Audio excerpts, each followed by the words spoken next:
ನಾವು ಯಾವ ರೀತಿ ಮನುಷ್ಯರ 3-4 ಟೈಮ್ ಊಟ ಮಾಡ್ತಿರ್ಲ ಸೇಮ್ ಮೆಥಡ್ ಅನ್ನು ಕೊಟ್ಟಿದ್ರ ಆದ್ರೆ ಅವಕ್ಕೂ ಪಚನ ಕ್ರಿಯೆ ಆಕೈತ್ರಿ. ಇವತ್ತು ಮೇವು ತಿಂದು ಒಂದ್ ತಾಸು ಕೊಂದವ ಮೆಲಕಾಡಿಸುದು ಅಂದ್ರೆ ಅದು ಪಚನ ಕ್ರಿಯೆ ಆಕೈತ್ರಿ. ಆ ಉದ್ದೇಶದಿಂದ ನಾವು 3 ಟೈಮ್ ಮೇವು ಹಾಕ್ತೇವೆ.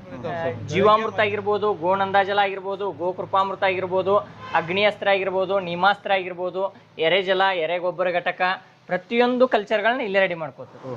ಎಲ್ಲ ರೈತ ಬಾಂಧವರಿಗೂ ನಮಸ್ಕಾರ. ನನ್ನ ಹೆಸರು ರಮೇಶ್ ಕಾನ್ಗೋಡ್ರಿ. ಸಮಗ್ರ ಕೃಷಿಯ ಜೊತೆಗೆ ದೇಸಿ ಆಕಳಗಳ ಸಾಕಾಣಿಕೆ ಮಾಡಿದರೆ ಪ್ರತಿಯೊಂದನ್ನು ಎಲ್ಲಾನು ನ್ಯಾಚುರಲ್ ಆಗೇ ಮಾಡ್ತಾರೆ. ಅಂದ್ರೆ ಗಿರ್ ಆಕಳ ಆಗಿರ್ಬೋದು, ಕಾಂಕ್ರೇಜ್ ಆಗಿರ್ಬೋದು, ಕಿಲಾರಿ 5 ಆಕಳದವ್ರೆ. ಅವುಗಳನ್ನು ಉತ್ಪನ್ನಗಳನ್ನು ಎಲ್ಲ ಇಲ್ಲೇ ರೆಡಿ ಮಾಡ್ತಾರೆ. ಇವತ್ತು ಏನಾಗೈತಿ ಅಂದ್ರೆ ಹಾಲಿಂದ ಅಷ್ಟೇ ಉತ್ಪನ್ನ ನೋಡ್ತಾರೆ. ನಾವು ಹಾಲಿನ ಜೊತೆಗೆ ಅದರ ತುಪ್ಪ ರೆಡಿ ಮಾಡೋದಾಗಿರ್ಬೋದು, ಧೂಪ ಆಗಿರ್ಬೋದು, ವಿಭೂತಿ ಆಗಿರ್ಬೋದು, ಹಲ್ಪುಡಿ ಆಗಿರ್ಬೋದು, ಈ ರೀತಿಯಾಗಿ ಮೌಲ್ಯವರ್ಧನೆ ಪ್ರಾಡಕ್ಟ್ಗಳನ್ನ ರೆಡಿ ಮಾಡ್ತಾನ್ರಿ. ನೀವು ನೋಡ್ಬೋದ್ರಿ ನಮ್ಗೆ ಎಷ್ಟು ಆಕಳದವ್ರಲ್ಲ ಅಷ್ಟು ಪ್ರಾಕ್ಟೀಸ್ ರೀ. ನಮಗೆ ಗೋಮೂತ್ರ ಬೇಕಂದ್ರೆ ಡೈರೆಕ್ಟ್ ಆಗೇ ಹಿಡಿಬೋದ್ರಿ. ಯಾವಾಗ ಬೇಕು ಅವಾಗ ಗೋಮೂತ್ರ ಕೊಡ್ತಾರೆ. ನೀವು ನೋಡ್ಬೋದ್ರಿ ಯಾವಾಗ ನಮಗ್ ಗೋಮೂತ್ರ ಬೆಳಗಿನ 5ರಿಂದ 6 ಏನ ಗೋಮೂತ್ರ ಹಿಡಿತೀವ್ರಿ ಬ್ರಾಹ್ಮಿ ಮುಹೂರ್ತಾಗಿನು ಅವನ ಅಷ್ಟ ಅರ್ಕ ತೆಗಿತೀವ್ರಿ. ಬಾಯ್ಲ್ ಮಾಡಿ ಪ್ಯಾಕ್ ಮಾಡಿ ಕಳಿಸ್ಕೊಡ್ತೀವ್ರಿ. ಉಳಿಕಿದ್ದು ಟೈಮ್ದಾಗ ಏನದಾವ್ರಿ ಎಲ್ಲಾನು ಕೃಷಿ ಉಪಯೋಗಿ ಯೂಸ್ ಮಾಡ್ತೀವ್ರಿ. ಇದನ್ನೆಲ್ಲ ಯಾವ ತರ ಕಲೆಕ್ಟ್ ಮಾಡ್ತಾರೆ ಸರ್ ಕೃಷಿ ಉಪಯೋಗಿ ಅಂದ್ರೆ ನಾವು ಇಲ್ಲಿ ಮೇಯ್ ತೊಳೆದ ನೀರಾಗಿರ್ಬೋದು, ಗಂಜಲಾಗಿರ್ಬೋದು ಎಲ್ಲಾನು ಆಟೋಮೆಟಿಕ್ ಆಗಿ ಬಯೋಡೈಜೆಸ್ಟರ್ ಟ್ಯಾಂಕ್ ಆಗೋ ಸಿಸ್ಟಮ್ ಮಾಡ್ಕೊಂಡ್ರೆ ಅದ ಅಲ್ಲಿ ಮುಖಾಂತರ ಫಿಲ್ಟರ್ ಆಗಿ ನಂತರ ಡ್ರಿಪ್ ಕನೆಕ್ಷನ್ ಕೊಟ್ಟದ. ಸರ್ ಇದಕ್ಕೆಲ್ಲ ಮೇವಿನ ವ್ಯವಸ್ಥೆ ಹೆಂಗ್ ಮಾಡ್ರಿ? ನಾವು ಮೇವು ಅಂದ್ರೆ ಮೇವಿನ ವ್ಯವಸ್ಥೆ ಅಂದ್ರೆ ಸೈಲೇಜ್ ನಾವ ರೆಡಿ ಮಾಡ್ಕೋತೀವಿ ಸರ. ಅದ್ರ ಜೊತೆಗೆ ನಾವು 3 ಟೈಮ್ ಮೇವು ಹಾಕ್ತಿವ್ರಿ. ಕಂಟಿನ್ಯೂಸ್ ಮೇವು ಹಾಕಂಗಿಲ್ರಿ. ಯಾಕೆ 3 ಟೈಮ್ ಮೇವು ಹಾಕ್ಬೇಕಂದ್ರೆ ನಮ್ಮ ರೈತರ ತಪ್ಪುದಲ್ಲೇ ರೀ. ನಾವು ಯಾವ ರೀತಿ ಮನುಷ್ಯರ 3-4 ಟೈಮ್ ಊಟ ಮಾಡ್ತಿರ್ಲ ಸೇಮ್ ಮೆಥಡ್ ಅನ್ನು ಕೊಟ್ಟಿದ್ರ ಆದ್ರೆ ಅವಕ್ಕೂ ಪಚನ ಕ್ರಿಯೆ ಆಕೈತ್ರಿ. ಇವತ್ತು ಮೇವು ತಿಂದು ಒಂದ್ ತಾಸು ಕೊಂದವ ಮೆಲಕಾಡಿಸುದು ಅಂದ್ರೆ ಅದು ಪಚನ ಕ್ರಿಯೆ ಆಕೈತ್ರಿ. ಆ ಉದ್ದೇಶದಿಂದ ನಾವು 3 ಟೈಮ್ ಮೇವು ಹಾಕ್ತಿವ್ರಿ. ಬೆಳಗ್ಗೆ, ಮಧ್ಯಾಹ್ನ, ಸಾಯಂಕಾಲ 3 ಟೈಮ್ ರೀ. ಮತ್ತ ಅದಲ್ದೆ ಬೇರೆ ಪೌಷ್ಟಿಕ ಆಹಾರ ಏನಾದ್ರು ಸೈಲೇಜ್ ರೆಡಿ ಮಾಡಿ ಹಾಕ್ತಿವ್ರಿ ಸರ. ಅದ್ರ ಜೊತೆಗೆ ನಮ್ಮದ ಎಣ್ಣೆ ಮಷಿನ್ಗಳು ಅದಾವ್ರಿ. ಅದ್ರದ್ ಬಂದಂತ ಹಿಂಡಿ ಹಾಕ್ತಿವ್ರಿ. ಅದ್ರ ಜೊತೆಗೆ ಹಿಟ್ ನಾವ ಪೌಡರ್ ಮಾಡಿ ನಾವ ಹಾಕ್ತಿವ್ರಿ. ಎಷ್ಟ ಹಸುಗಳು ಹಿಂಡ್ತಾವ್ ಸರ್? ಈ ಸದ್ದ ಒಂದ 4 ಹಿಂಡ್ತಾವ್ರಿ. ಹಿಕಟ್ ಮುಕಟ್ ಇರ್ತಾವ. ಅದು ಹಾಲೆಲ್ಲ ಏನ್ ಮಾಡ್ತೀರಿ ಸರ್? ಹಾಲು ಆಲ್ಮೋಸ್ಟ್ ಅಲ್ಲಿ ತುಪ್ಪ ಮಾಡಿ ಮಾರ್ಕೆಟಿಂಗ್ ಮಾಡ್ತಾರೆ. ಓಹೋ, ಅಂದ್ರೆ ಮಾರಾಟ ಏನ್ ಮಾಡಲ್ಲ? ಇಲ್ರಿ, ತುಪ್ಪ ಮಾಡಿ ತುಪ್ಪ ಮಾರಾಟ ಮಾಡಿ. ಜವಾರಿ ಆಕಳ ತುಪ್ಪ ಬೇಕಂದ್ರೂ ಸಿಗ್ತೈತ್ರಿ ಪೇವರ್. ಗೀರ್ ಬೇಕಂದ್ರೆ ಗೀರ್ ಗೀರ್ ಆಕಳ.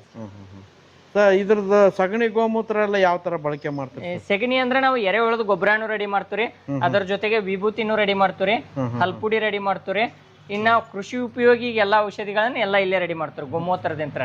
ಏನೇನ್ ಔಷಧಿಗಳಿದಾವೆ? ಜೀವಾಮೃತ ಆಗಿರ್ಬೋದು, ಗೋನಂದಾಜಲ ಆಗಿರ್ಬೋದು, ಗೋಕೃಪಾಮೃತ ಆಗಿರ್ಬೋದು, ಅಗ್ನಿಯಸ್ತ್ರ ಆಗಿರ್ಬೋದು, ನೀಮಾಸ್ತ್ರ ಆಗಿರ್ಬೋದು, ಎರೆಜಲ, ಎರೆಗೊಬ್ಬರ ಘಟಕ, ಪ್ರತಿಯೊಂದು ಕಲ್ಚರ್ಗಳನ್ನ ಇಲ್ಲೇ ರೆಡಿ ಮಾಡ್ಕೋತಾರೆ.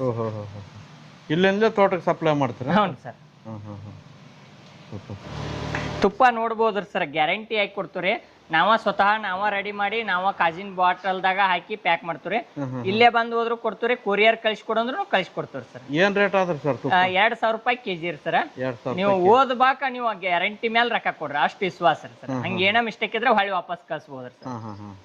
ಅದ್ರ ಜೊತೆಗೆ ಸೆಗಣಿಂತ್ರ ವಿಭೂತಿ ರೆಡಿ ಮಾಡ್ತೀವಿ. ವಿಭೂತಿ ನೀವೇ ತಯಾರು ಮಾಡ್ತೀವಿ? ಇಲ್ಲೇ ರೆಡಿ ಮಾಡ್ತೀವಿ. ವಿಭೂತಿ ಏನ್ ರೇಟಿಗೆ ಕೊಡ್ತೀರಿ ಸರ್? ವಿಭೂತಿ 40 ರೂಪಾಯಿಗೆ ಒಂದ್ ಕೊಡ್ತೀವಿ ಸರ್. ಇದ್ರಿಂದ ಇದನ್ನ ರೆಡಿ ಮಾಡ್ತೀವಿ. ದೇಸಿ ಆಕಳ ಕುಳ್ಳದಿಂತ್ರ ಹಲ್ಪುಡಿ ರೀ. ಹಲ್ಪುಡಿ ರೀ ಸರ್. ಅದನ್ನ 70 ರೂಪಾಯಿಗೆ ಡಬ್ಬಿ ಕೊಡ್ತೀವಿ.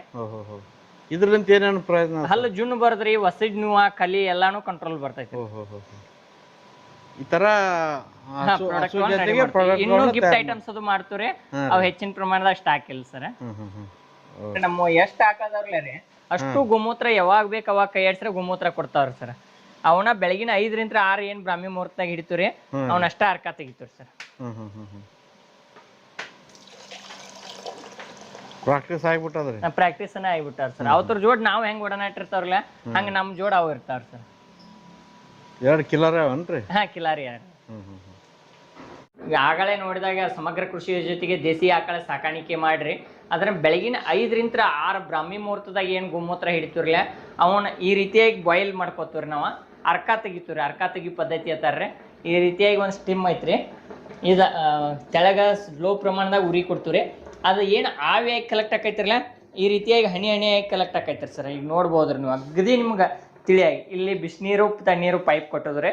ಅಂದ್ರ ಇಲ್ಲಿ ಈ ಟ್ಯಾಂಕ್ ಅಲ್ಲಿ ಬಾಯ್ಲ್ ಆಗ್ತದ್ರಿ. ಬಾಯ್ಲ್ ಆಕೈತಿ. ಎಷ್ಟ್ ಲೀಟರ್ ಹಾಕ್ತಿರಿ ಗೋಮೂತ್ರ? ಮಿನಿಮಮ್ ಒಂದ್ 10 ಲೀಟರ್ ಹಾಕಿರ ಸರ್, ಒಂದ್ 4 ಲೀಟರ್ ಅರಕ ಬರ್ತೈತಿ ಸರ್. ಟ್ಯಾಂಕ್ ಲಿಂದ ಈ ಪೈಪ್ ಕನೆಕ್ಷನ್ ಪೈಪ್ ಕನೆಕ್ಷನ್ ಐತ್ರಿ ಸರ್. ಇದಕ್ಕೇನ್ ಮಾಡ್ರಿ ಸರ್ ಇಲ್ಲಿ? ಇದು ಬಾಯ್ಲ್ ಸಿಸ್ಟಮ್ ಐತ್ರಿ. ಇಲ್ಲಿ ತಣ್ಣೀರ್ ಕೊಡ್ತೀವ್ರಿ, ಇಲ್ಲಿ ಬಿಸಿನೀರ್ ಆವಿಯಾಗಿ ಹೋಗ್ಬಾರ್ದು ಅಂತೇಳಿ ಬಿಸಿನೀರ್ ಹೋಗೈತ್ರಿ. ಇಲ್ಲಿ ನಮಗೆ ಇದು ಬರ್ತೈತ್ರಿ ಸರ್, ಆವಿ ಆಗಿದ್ದು ಇಲ್ಲಿ ಅರ್ಕ ಬರ್ತದೆ ಸರ್. ಈ ರೀತಿಯಾಗಿ ಹನಿ ಹನಿಯಾಗಿ ಕಲೆಕ್ಟ್ ಆಕೈತ್ರಿ ಸರ್. ಇದ ಆವಿಯಾಗಿ ಬಂದಂತ ಅರ್ಕಷ್ಟ ಇದು ಬರ್ತೈತ್ರಿ. ಅಗದಿ ನಮ್ಗೆ ತಿಳಿಯಾಗೆ ಬರ್ತೈತ್ರಿ ಇದು. ಪೂರ್ತಿ ನೀರ್ ತರ ಐತ್ರಿ? ನೀರ್ ತರನ ಆಗಿ ಬರ್ತೈತಿ. ಅಂದ್ರೆ ಗೋಮೂತ್ರ ಕುದ್ದು ಅದ್ರ ಆವಿ ಇದ್ರಾಗ ಬರ್ತದೆ, ಕಲೆಕ್ಟ್ ಆಕೈತ್ರಿ. Super sir. ಅದನ್ನ ಆವಿ ಆಗದನ್ನ ಲಿಕ್ವಿಡ್ ಮಾಡಕ ಈ ತರ ಸಿಸ್ಟಮ್ ಮಾಡ್ರಿ, ಬಾಯ್ಲರ್ ಸಿಸ್ಟಮ್ ಮಾಡ್ಕೊಂಡು. ಅದರ ನಂತರ ಈ ಪ್ಯಾಕ್ ಮಾಡಿ ಕಳಿಸ್ಕೊಡ್ತೀವಿ. ಇದ್ರಲ್ಲಿ ಕಲೆಕ್ಟ್ ಆದದ್ದನ್ನ ಈ ಟೈಪ್ ನಾವು ಅಂಬರ್ ಬಾಟಲ್ದಾಗ ಪ್ಯಾಕ್ ಮಾಡ್ರಿ ಕಳಿಸ್ಕೊಡ್ತೀವಿ. ಯಾರಿಗೆ ಬೇಕವ್ರಿಗೆ ಇಲ್ಲೇ ಬಂದು ಕಲೆಕ್ಟ್ ಮಾಡ್ಕೊತಾರೆ. 5 ಲೀಟರ್ ಅರ್ಧ ಲೀಟರ್ ಅದೇನು ಸರ್? ಇಲ್ರಿ 200 ml ರೀ, ಅರ್ಧ ಲೀಟರ್ ಐತ್ರಿ. 200 ml ಮತ್ತೆ ಅರ್ಧ ಲೀಟರ್ ಬಾಟ್ಲಿಗಳು ಏನ್ ರೇಟ್ ಅಲ್ಲಿ ಕೊಡ್ತಾ ಇದ್ದೀವಿ? ಈ ಸದ್ಯ 200 ml 50 ರೂಪಾಯಿ ರೀ, ಅರ್ಧ ಲೀಟರ್ ಬಾಟಲ್ 100 ರೂಪಾಯಿ ಕೊಡತ್ತೆ. 100 ರೂಪಾಯಿ ಕೊಡ್ತಾ ಇದ್ದೀವಿ. ಯಾರ್ಯಾರು ಬೇಕಂದ್ರೂ ಕಳಿಸ್ಕೊಡ್ತೀವಿ. ಇದನ್ನೆಲ್ಲ ಯಾವ ರೀತಿ ಬಳಸೋದ್ರಿ? ಖಾಲಿ ಹೊಟ್ಟಿಲಿ 5 ರಿಂದ 10 ml ಬಳಸೋದ್ರಿಂದ ಪಿತ್ತು, ಅಸಿಡಿಟಿ, ಅಲರ್ಜಿ, ಕೈಕಾಲ ಇರೋದು, ಇಮ್ಯುನಿಟಿ ಪವರ್ ಜಾಸ್ತಿ ಮಾಡ್ತೈತ್ರಿ. ರೋಗ ನಿರೋಧಕ ಶಕ್ತಿ ಹೆಚ್ಚಿರೋದ್ರಿಂದ ಯಾರು ಬೇಕಾದ್ರೂ ಬಳಸಬಹುದ್ರಿ. ಯಾರು ಬೇಕಾದ್ರೂ ಬಳಸಬಹುದು. Okay sir. ಇಲ್ಲೇನ್ ಮಾಡ್ಕೊಂಡ್ರಿ ಸರ್? ಇಲ್ಲಿ ಅಂದ್ರೆ ಸಾವಯವ ಕೃಷಿ ಮತ್ತು ಸಮಗ್ರ ಕೃಷಿ ಮಾಡೋದಂತ್ರ ರೀ, ಪ್ರತಿ ವಾರ ಏನಿಲ್ಲ ಅಂದ್ರೂ 100 ರಿಂದ 200 ಜನ ರೈತರು ವಿಸಿಟರ್ಸ್ ಬರ್ತಾರ. ಅವ್ರಿಗೆ ವಿಸಿಟರ್ಸ್ ಕುಂಡಾಕ್ ಆಗಿರ್ಬೋದು, ಅವ್ರಿಗೆ ಏನಾದ್ರು ಮಾಹಿತಿ ಹೇಳಕ್ ಕ್ಲಾಸ್ ಟೈಪ್ ಆಗಿರ್ಬೋದು. ಇನ್ನ ಬ್ಯಾನರ್ ಸಿಸ್ಟಮ್ ಮಾಡ್ಸವ್ರದ್ರಿ ಇದ್ರ ತುಂಬಾ ರೀ. ರೈತರಿಗೆ ಏನೇನು ಉಪಯೋಗ ಬೇಕರಲ್ಲ ಅವನ್ನೆಲ್ಲಾನು ಜಾಹೀರಾತುಗಳನ್ನ ಮಾಡಿ ಮಾಡಿಸ್ಬೇಕು ಅನ್ನೋ ಪ್ಲಾನ್ ಐತ್ರಿ ಸರ್. ಇಲ್ಲಿ ರೈತರನ್ನ ಕುಣಿಸಿ ತರಬೇತಿ ಕೊಡುವಂಗ ಸಿಸ್ಟಮ್ ಮಾಡಿದ್ರಿ. ಇದಕ್ಕೆ ನಮ್ಗೆ ಸೆಲ್ಕೋ ಫೌಂಡೇಶನ್ ಸಹಿತ ಸಹಕಾರ ನೀಡೈತ್ರಿ. ಅದರಿಂದ ನಾವು ಈಗ ಟ್ರೈನಿಂಗ್ ಸೆಂಟರ್ ಟೈಪ್ ಮಾಡ್ಕೊಂಡ್ರಿ ಸರ್.